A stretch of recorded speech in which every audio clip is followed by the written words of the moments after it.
Thomas here with Much Props. Going to give you another how-to video. For the past 2 weeks or so, I have been watching Evil Ted, yes, the legend himself, use one of my templates to build a prop from Fallout. He's been building my combat helmet build using my template, and I've just kind of been beside myself watching a legend like him tackle a prop that I made and using the template that I put out there.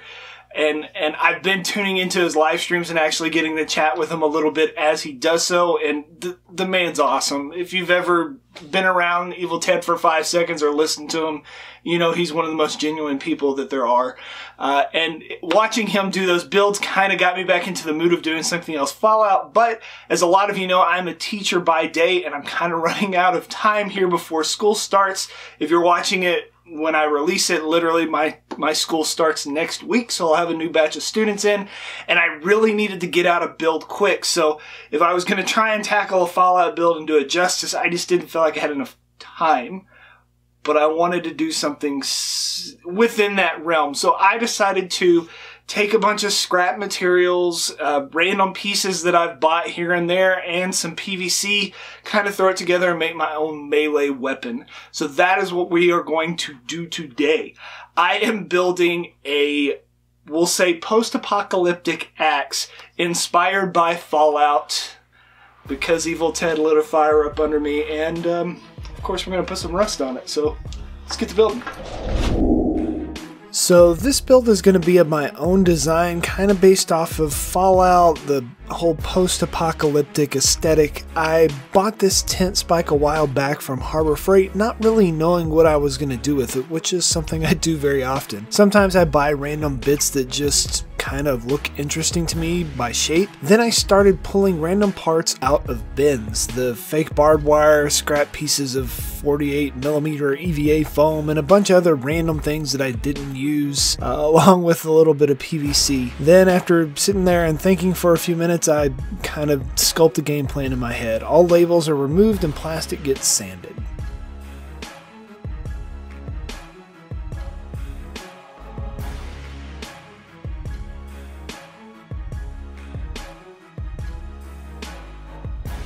The spike will act as the top of this two-handed battle axe, and the foam will kind of dictated by the shape I can pull off. Don't get me wrong, I love building things from movies and games, but there's just something awesome about freestyling from time to time that kind of feels more freeing. No right or wrongs, you make it up as you go and you make bold decisions on the fly. I really do enjoy the whole creative process of taking some random bits that don't seem to go together and making something epic. I roughly cut the basic shape and chunk out a strip for the spike to slot into.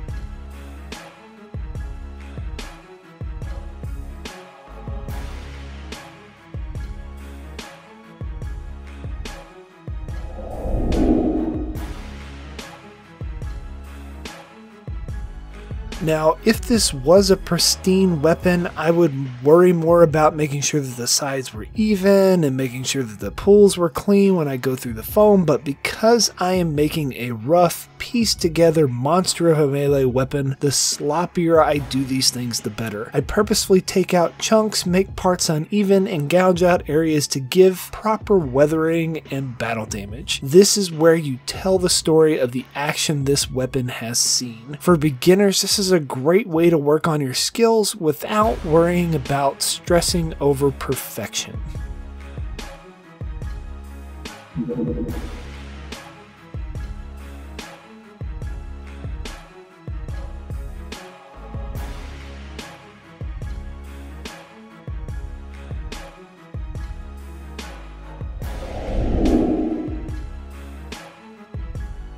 So I super glued the spike in, but now I kind of want to add a little detail where that seam line is. So I'm adding a faux sloppy weld line. I put down a thick layer of hot glue and let it cool down. Then I make a second pass with the hot glue and push in an ice cube into spaces to kind of quickly freeze areas to give that chunky, messy, welded bead.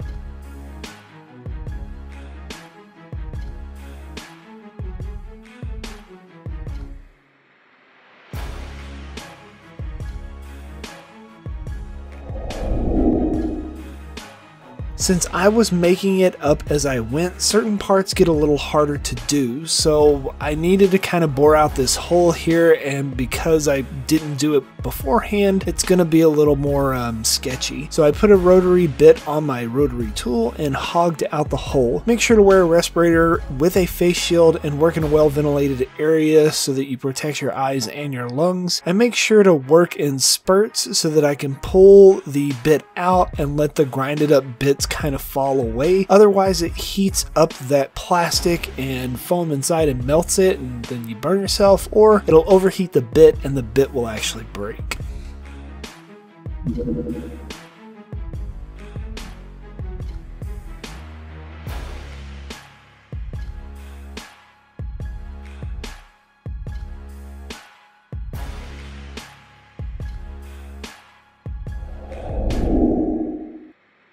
To make it look a bit more randomly pieced together, I used various size PVC pipes. Then I decided I kind of wanted to beef up the handle just a little bit more, so I added a hole into the spike and then attached 2 pipes to it. They're secured in with rivets, so they're good and held in there for a mechanical connection, and I wanted to kind of make it a makeshift handguard, so I put another slot of foam right there where they all connect together off of the main handle. After I got done, it kind of gave me the vibe of like the forks on a motorcycle or maybe an oversized industrial tool.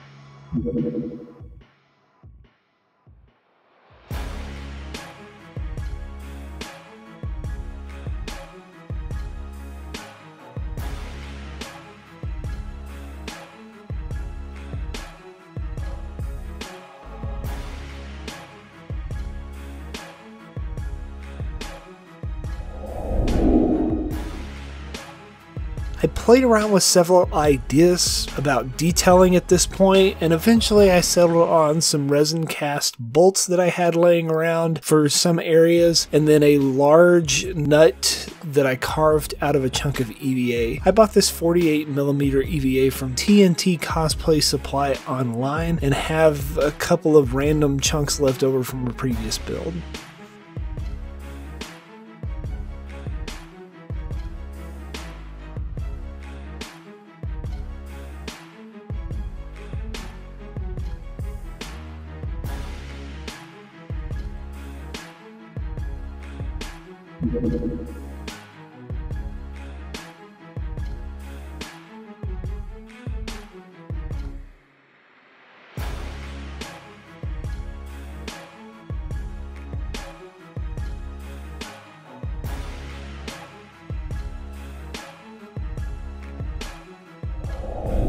I did hit the foam bits with Plastidip, then coated everything in black spray paint. While I was at it, I went ahead and lightly dusted it with silver.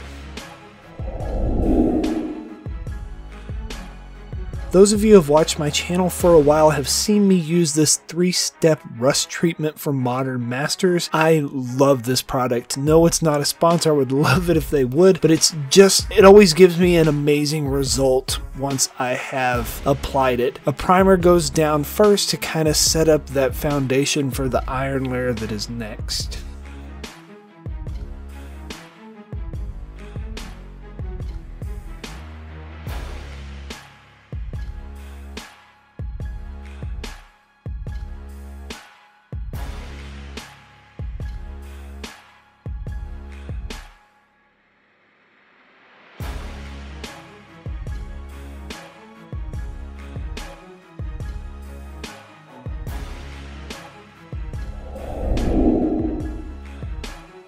Once the first layer dries, I cover most of the primer with the iron layer. It is real metal flakes in this layer, and I really like to cake it on and make it kind of sporadic and chunky in parts. The more random, the better. Then I set it outside in the 95+ degree weather here in Texas and let it dry super fast.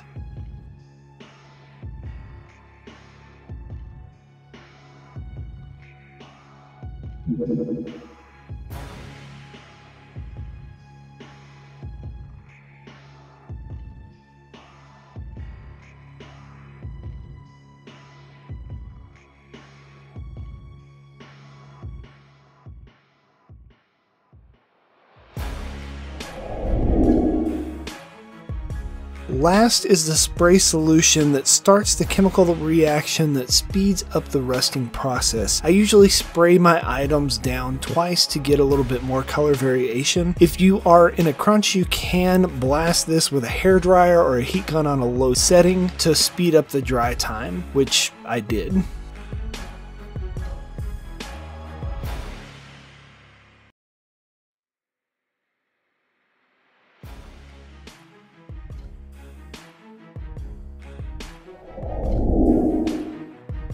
How awesome does that real rust look on my fake weapon? It really does sell it. To accent the edges, I hit them with some silver rub and buff. You just kind of want to kiss the edges sporadically to show off those details that we carved in earlier. To give more contrast to the crevices, I watered down some black acrylic paint and pushed it into the cracks.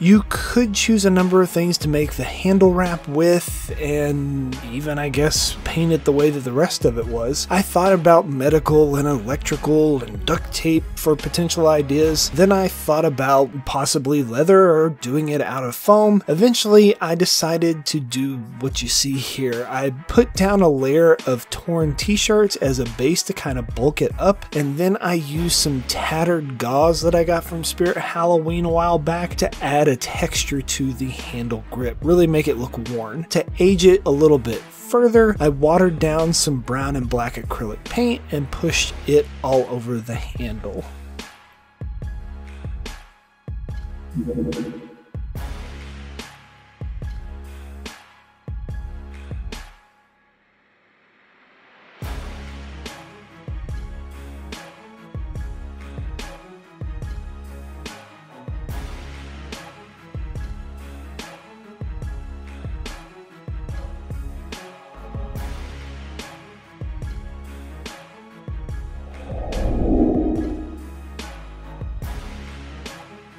Then last, the barbed wire, something I also bought from Spirit Halloween on a after Halloween sale last year. I had to alter the length of the barbed wire. For some reason they make it really long and it doesn't look right. And I also had to hit it with a little bit of silver spray paint. So that's what you're seeing at the top there. Then I just wrapped it around the middle support above the axe handle guard.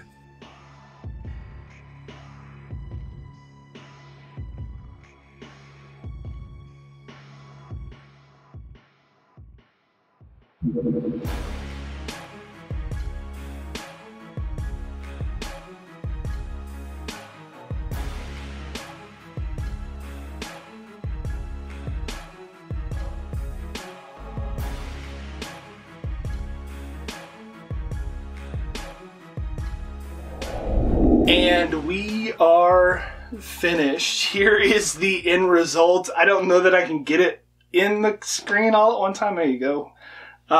It's massive. It is a little bit heavy, mostly because of the PVC. Obviously, the EVA foam doesn't weigh much at all, and this little plastic tent spike on the top isn't much either. I pieced this together really quickly. I started on Wednesday, painted it on Thursday, and edited the video for upload on Friday. So it really did come together really quick. Thank you to Evil Ted for using one of my templates, showcasing it, and plugging me relentlessly on your live streams. It was a blast to sit there and watch you do it, and you are a true legend. Maybe you'll try and build one of these yourselves and impress your friends with your ability to turn random scraps of EVA and bits that you bought at Harbor Freight that you never thought you'd actually use, and PVC pipes that you buy in bulk, and Lois thinks you're a weirdo, but you're actually just a prop builder. And you'll definitely have people questioning what's wrong with you when they walk into your man cave and see all of it. I have that feeling. Maybe you'll get some... Yay! And inevitably, they're going to ask you, how'd you make that? You can give them one of these. Tell them, much props. It's a weapon. You know it's coming. Do you want the hammer, the axe, the spike, or the barbed wire? Or, pummel action. Sneak attack hand.